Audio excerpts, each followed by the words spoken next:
Welcome back, 17 before the hour. This has been a rough week for Metro as commuters faced more unscheduled delays. If there's any good news coming out of the week, it's in the new blood on the Metro board, a trio of newcomers, all of whom actually have transit experience. Reporter Martin Dicaro covers WMATA for WAMU and joins us now. Great to have you back. You too, Bruce. Good to have you here. Talk about the troubles that commuters face. This becoming, unfortunately, all too regular. You get on Metro, somewhere to go, hope to be there by a certain time, and it just doesn't work out. Yeah, let's go back several days to Saturday night. It was a really scary situation. I interviewed multiple passengers who were on a red line train that stopped short of Friendship Heights Station. As it turned out, Metro now says a piece of a rail car broke off and made contact with the third rail, and that caused flashing, some loud thunder, staticky sounds, and a lot of smoke. And again, smoke entered the train. The train was recovered. It was reversed to Tenleytown, and people got off without any major injuries, although some passengers did say they inhaled smoke.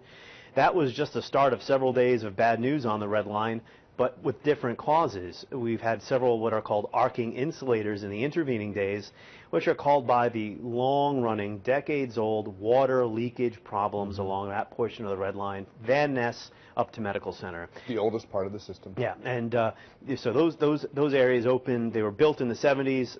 Opened in the mid-'80s, and they knew they had a problem in 1985 with water leakage because they had been tunneled. Not to get too technical here, it was before what is called the new Austrian tunneling method. So it exacerbated the way that those tunnels are built, exacerbated water problems. It's below the water table.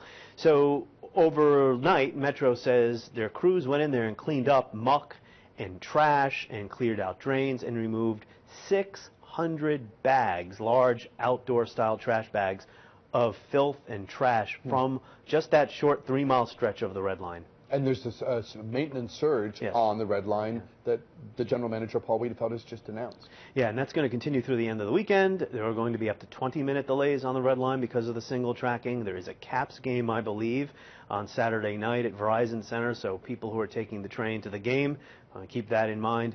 They hope to have normal service back by Monday morning, but the general manager suggested he may have to create a special team that goes into this section of the red line and regularly cleans things up, or come up with some other way of keeping that area clean, because what they're doing now is not that effective.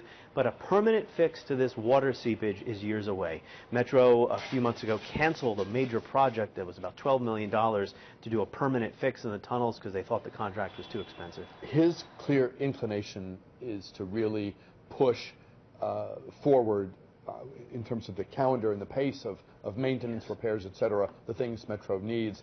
He understands inconvenience will be part of this, but safety first, reliability, or we're all in big trouble throughout the region. Riders are going to have to deal with inconvenience. As that old saying goes, you can't have it both ways, right?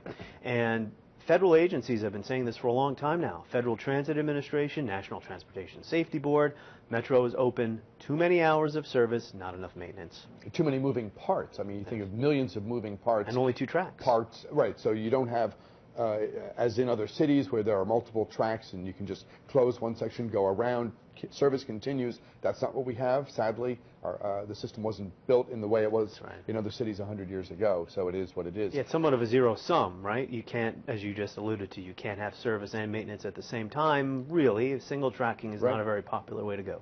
Better than nothing, but absolutely a step down from the pace of service we all want, especially in this short attention span world. Talk about the new blood, the new members of the Metro board, all of whom have transit resumes.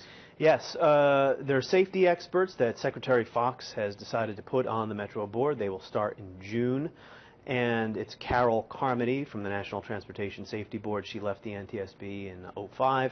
David Strickland from the National Highway Traffic Safety Administration. He left that agency in 2013.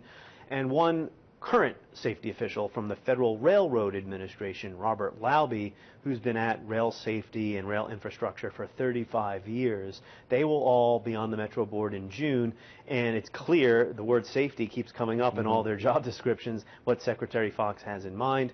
The Secretary's run out of patience with the Metro's jurisdictions, who did not set up an independent oversight body to oversee Metro. So the federal government is doing it in the meantime, Right. And Fox has now moved to put 3 safety specialists on the Metro board. And this has to be welcome news, because in the past, in the not too distant past, we've had politicians serving on the board, some of whom say, I don't ride Metro, but when people have problems, they call me, so it's like the same thing. Well, it's not the same thing. Yeah, and there's a big debate over just what a board should be. Congressman Delaney in Maryland just introduced a bill to make sure that there are only experts on the board. Others feel like if you represent a jurisdiction, it's okay to be a politician from one of those jurisdictions who has a fiduciary responsibility to D.C., Virginia, or Maryland, wherever you're coming from. That's kind of the contours of the debate. But yes, bureaucrats, lawyers, politicians mostly are making up the Metro board, and past boards have been criticized for not doing enough oversight of Metro. Martin Dicaro, reporter for WAMU 88.5, covers Wilmota closely. Good to have you back. Thanks very Bruce. much for your time. All I'll right. talk with you again soon about all these issues, I'm sure. Yeah, I think Metro is going to stay in the news. It might. Yeah. There's a chance of that. Martin Dicaro, Thank you. WAMU. Thank you very much. We'll step aside. More news talk your way here after this.